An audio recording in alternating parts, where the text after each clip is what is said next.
मरचू जंगल से लकड़ियां काटकर बाजार में बेचने गया, लेकिन उसे लकड़ियों के अच्छे दाम नहीं मिले। इस पर मरचू ने कहा, अरे भैया, इतने कम पैसे? इन पैसों में तो 2 वक्त का खाना भी नहीं मिलेगा। आप मुझे बहुत ही कम पैसे देते हैं। मैं इतनी मेहनत से लकड़ियां काट कर आता हूँ, लेकिन उनके पैसे मुझे बहुत कम मिलते हैं। भैया, तुम्हारी लकड़ियां होती ही इतनी कमजोर हैं कि मैं इससे ज्यादा पैसे नहीं दे सकता। तुम्हारी लकड़ियों के बस इतने ही पैसे बनते हैं। अरे भैया, कुछ ज्यादा कर दो ना। वो क्या है ना कि इन पैसों का तो कुछ भी नहीं आता। मैं अपनी जिंदगी कैसे गुजारूंगा? भैया, तुम जाकर अच्छी लकड़ियां लाओ, तभी इन लकड़ियों का अच्छा दाम मिल पाएगा, वरना इन लकड़ियों का तो यही दाम है। ये सुनकर मरचू बहुत ज्यादा परेशान हो गया और पैसे लेकर किराने की दुकान से सामान खरीदकर घर आ गया। घर पहुंचते ही मरचू की पत्नी सीता ने कहा, अरे जी, सामान ले आए आप? हाँ जी, सामान ले आया हूँ। सीता के चेहरे पर खुशी छा जाती है, लेकिन जब उसने सामान देखा, जी, इसमें तो बहुत थोड़ा सामान है। हाँ सीता, मुझे पता है कि यह सामान बहुत थोड़ा है, लेकिन मैं क्या करूं? मेरे पास जितने पैसे थे, मैं उतने का ही सामान लेकर आ गया हूँ। इस तरह हमारा गुजारा कैसे हो पाएगा जी? आपको तो पता ही है कि हम कितनी मुश्किलों से गुजारा करते हैं। हाँ हाँ, मुझे पता है, लेकिन मैं कर भी क्या सकता हूँ? मेरे पास इतने पैसे ही नहीं कि हम एक अच्छी जिंदगी गुजार सकें। इतनी मेहनत कर रहा हूँ, लेकिन फिर भी मेहनत का फल नहीं मिल रहा। इतनी मेहनत से अच्छी लकड़ी काट कर आता हूँ, लेकिन मुनासिब दाम नहीं मिलता। मैं तो बहुत परेशान हूँ। क्या करूं? कहाँ जाऊं? अरे जी, आप परेशान न हो, आप कोई और काम देख लें। मैंने कई बार काम तलाशने की कोशिश की, पर किसी ने भी मुझे काम नहीं दिया।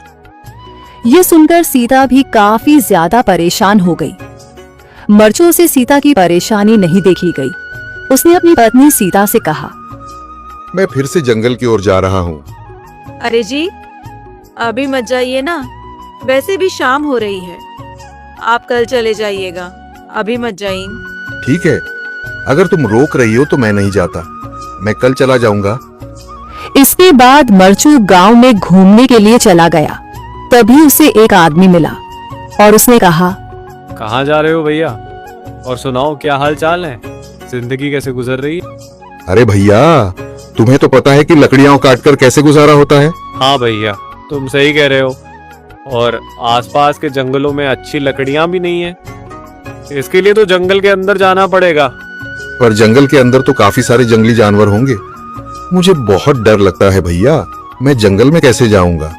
हाँ भैया, जंगली जानवर तो होंगे, लेकिन अच्छी लकड़ियां तो वहीं से ही मिलेंगी। ये सुनकर मरचू बहुत ज्यादा परेशान हो गया, लेकिन वह आदमी बिल्कुल ठीक कह रहा था। जंगल के किनारे की सारी लकड़ियां कट चुकी थीं। अब सिर्फ जंगल के अंदर ही अच्छी लकड़ियां बची थीं। अगली सुबह मरचू लकड़ियां काटने जंगल की ओर चल पड़ा। जंगल में आने के बाद मरचू ने कहा, अरे, यहाँ पर तो लकड़ियां ही नहीं हैं। वो आदमी सही कह रहा था, लकड़ियों के लिए तो जंगल के अंदर ही जाना पड़ेगा। और जंगल के अंदर जाना क्या सही रहेगा? मुझे तो बहुत डर लग रहा है, क्योंकि वहां पर तो काफी सारे जंगली जानवर होंगे जो खतरनाक होंगे।